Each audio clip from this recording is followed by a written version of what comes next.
Okay, this is our interview with Governor Rick Scott, and I'm Doc Washburn, the morning show host at 94.5 WFLA, and I want to start out by asking you, how does a fellow who grew up in a working class family and spent several years in public housing grow up to be head of the largest hospital company in America and then governor of Florida? I guess there's probably luck involved, although I remember Jimmy Johnson, the cowboy coach? Yeah. But I said that to him one time. He told me there was no luck in life. But I think you just, you have good parents, and you have the opportunity to get a great education, and you start with getting a job, a little bit better job. I mean, I cleaned telephone booths. I delivered newspapers for a penny a paper. I had yard routes. I had every sort of odd job when I was a kid. But I learned something every time. Worked in grocery stores, and I just kept getting a little bit better job. And this is the best job I've ever had. Oh, I don't doubt it. I don't doubt it. Now, you had donut shops when you were like college age. Right? They were good too.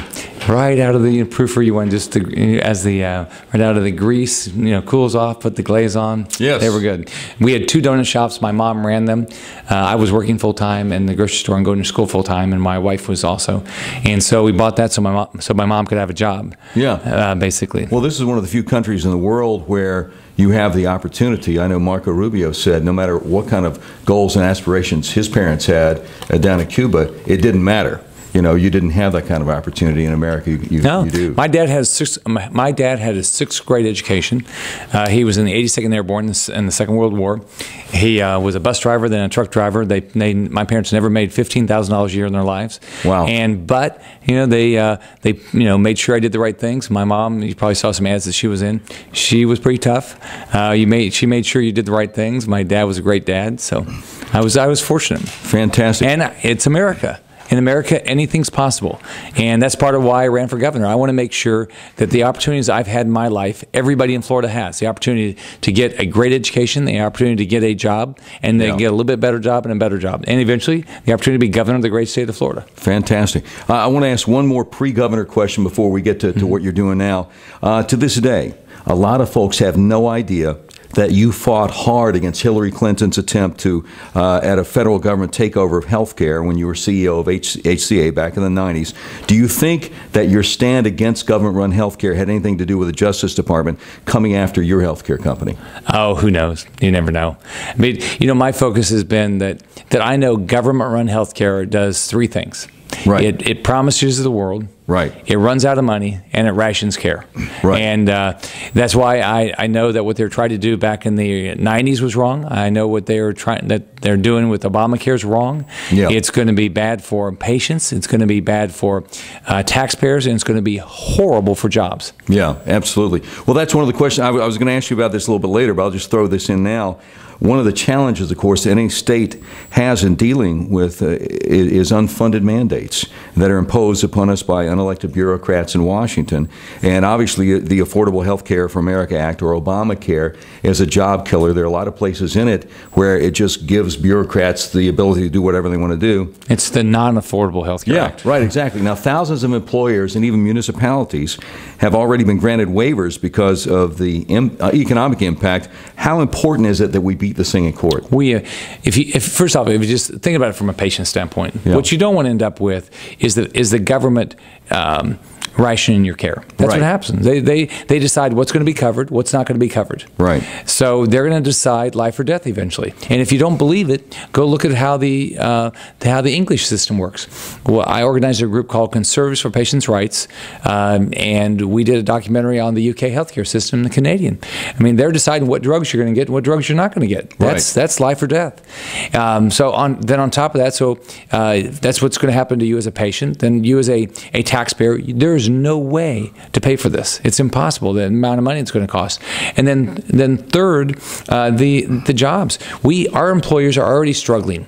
And one thing we have to understand is if we raise the cost of doing business in this country or in this state, guess what? Business will move. Right. Jobs leave the country. I just did a trade mission down at Panama. There's plenty of American companies that have moved jobs down there. There's plenty of, and if that stays, if the Obamacare stays in existence and into enactment, then we'll just keep moving jobs out of this country.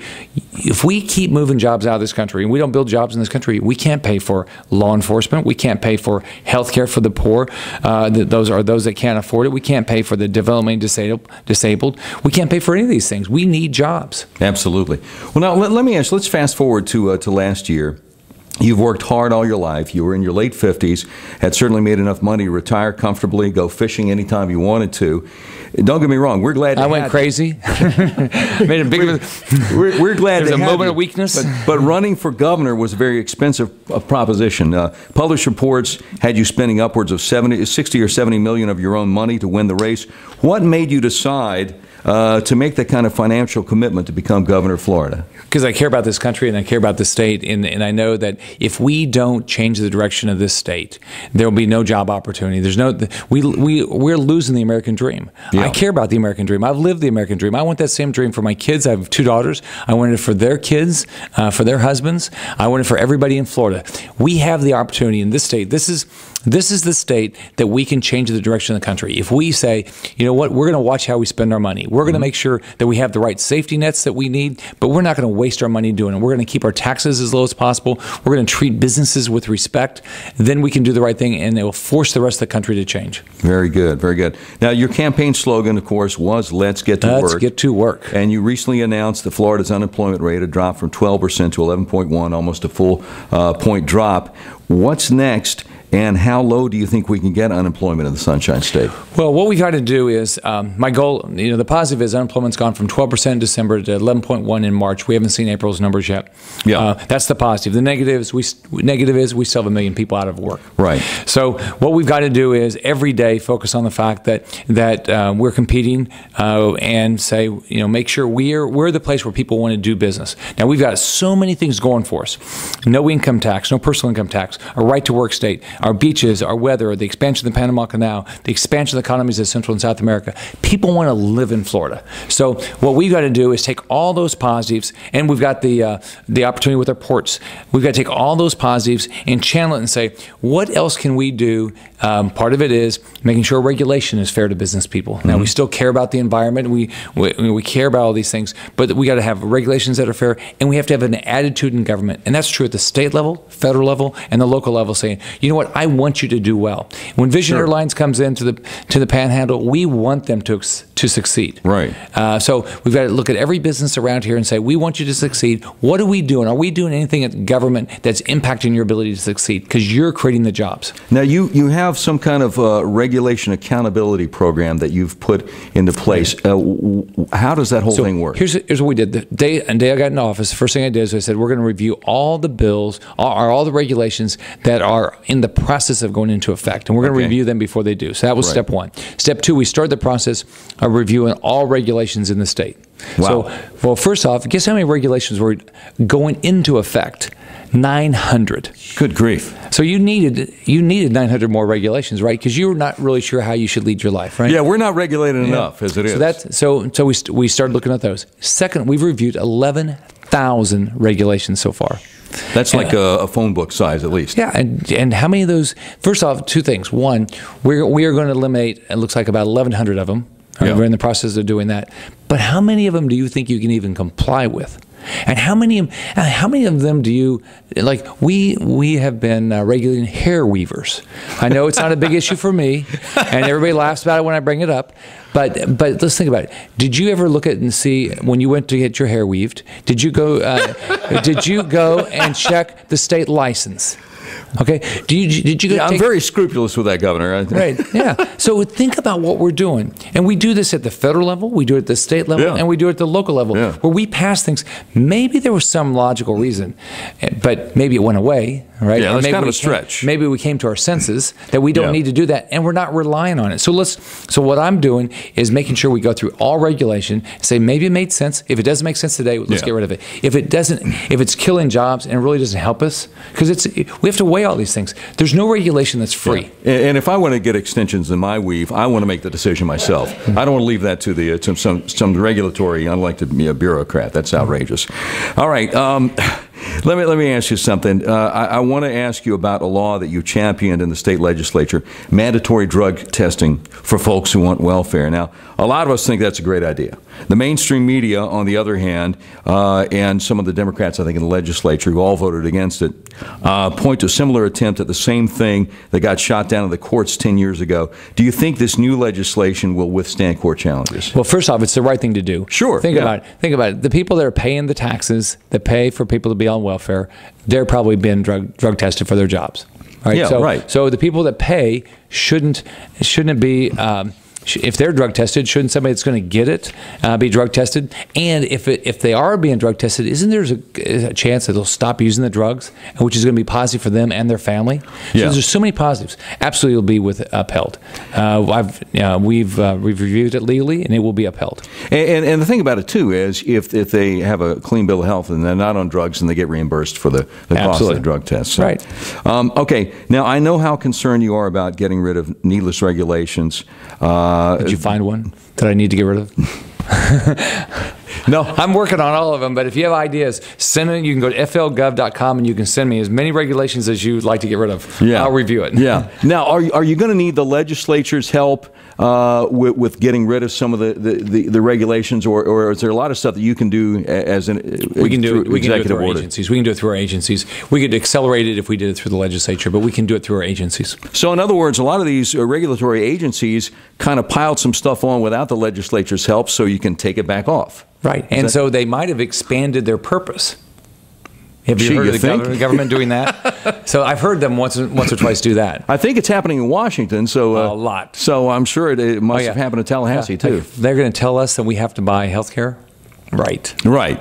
It's outrageous. Now, I've been watching some of the recent television interviews that you've done, watching them online, some of the TV interviews you did down in the southern part of the state. Does it surprise you that some of these folks seem to think that lowering taxes and getting rid of excessive regulations will actually reduce unemployment? I mean, they seem to think you're from Mars or something. I know. Well, we know it works. We know that if you give money back, look about it. If we get out of the way of business people, business people want to build businesses. That's what they do. And they tend to put people to work. And if you reduce their costs, what are they going to do with the money? They're going to hire people. I mean, because they want to build bigger businesses. Maybe open a new location. Right. So it's logical. Some people don't want to do it. Yeah. They like big government.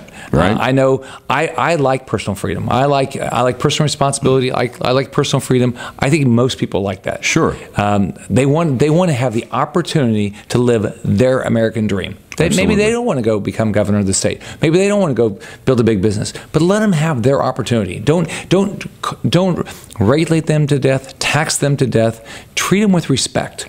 Right. Maybe some of them want to be able to go out in the Gulf and catch more than just a handful of fish. Absolutely. Yeah. Okay. Now I caught. Did you see? I caught today. I went fishing too. Oh, over in Destin. Yep. Today I caught amberjack. Amberjack today. April 19th, I caught redfish. This is a hard job. So now I do wonder though if there's a diver down there that's hooking these fish for me, because the guide and I caught 26 redfish April 19th. Today we've caught at least 12 big amberjack. Wow. They were 30. You had to be 30 inches, and we could have kept almost all of them. Wow. So I had one for lunch. That's good. That's amazing. Well, see, that's why I was asking earlier. You know, if you weren't governor, you could go out and catch fish all the time. But we appreciate it. I mean, I'm glad that you ran and glad that you won. Now, let me ask you. All I want is the rest of the country to come down here and fish. Absolutely, absolutely. So we got our work cut out for us because the feds are making it difficult. Right. But there's that's a change. Yeah, yeah. As the great poet Bob Dylan once said, "Has it ever been otherwise?" Now this leads me though into my next question. The 10th Amendment to the United States Constitution makes it pretty clear that the federal government is not allowed to get into areas that are not specifically spelled out for it. And everything else is supposed to be left up to the states and or the people. What can we as Floridians do, and what can you as the governor do in conjunction with the legislature to try to restrain the national government from trampling on our rights as the state of Florida and to get their hand out of our wallet? Well, we can hope that the Supreme Court does the right thing. And complies and says the laws that are too expansive are unconstitutional. That's what we can hope. But we can guarantee it by who we elect. What I tell people all the time, you have got to get out and vote. You have got to show up and vote. You've got to help the candidates that believe your way, and then you have to hold them accountable, and you have to keep telling them what you think. Yeah. So our government is impacting everybody's life every day. Sure. Whether we want to acknowledge it or not, and I know everybody's busy, but get active in the process. Yeah. So that's the biggest thing, because we can hope the Supreme Court does the right thing, but we can guarantee it if we elect the right House members, Senate members, both at the state level and at the federal level. Yeah. And if you think I'm not doing the right thing, I put out a specific platform. Call me. Yeah. Because I believe in accountability. I think it makes me better, and I want to be held accountable, and I want everybody to stay active. Right. Okay, can I get one more question in? Okay, you had supported an E-Verify bill that unfortunately didn't pass. What would it have required of employers, and are you going to try again next session? Well, here's what we should be doing on immigration reform. Yeah. This country is built on legal immigration. Right. It is. I mean, if you go back, all of our ancestors came here. Sure. Someplace else. Of course. So our federal government needs to do its job. First off, we should push the federal government to secure borders, to come up with a national immigration policy that's logical, works, that everybody understands, have a good work visa program. Yeah. Now, if they don't, and it doesn't appear that they're going to, then if somebody's in our state and they violate our laws, we ought to be able to ask them if they're legal. They ask me, are you for your ID? We ought to be able to ask if people are legal. Now, we can't have racial profiling. It's got to be fair. Right. So what I've done so far is I put in E-Verify for anybody that comes to work for the state, and for any company, they have to use E-Verify if they do any business with the state. Contracting with the state, right, yeah. So that had a big impact. But in the next session, hopefully we'll pass a bill that says that all employers in the state use E-Verify. Yeah. So that's my goal. It didn't happen this session, but we had an outstanding session. I mean, tax reductions, drop the size of government, drop the cost of government, pension reform, education reform. We had a lot of good things happen. Fantastic. Good deal. Governor Scott, I really appreciate you giving me a few minutes today, and look forward to seeing you again soon. All right. Thanks very much. Appreciate it.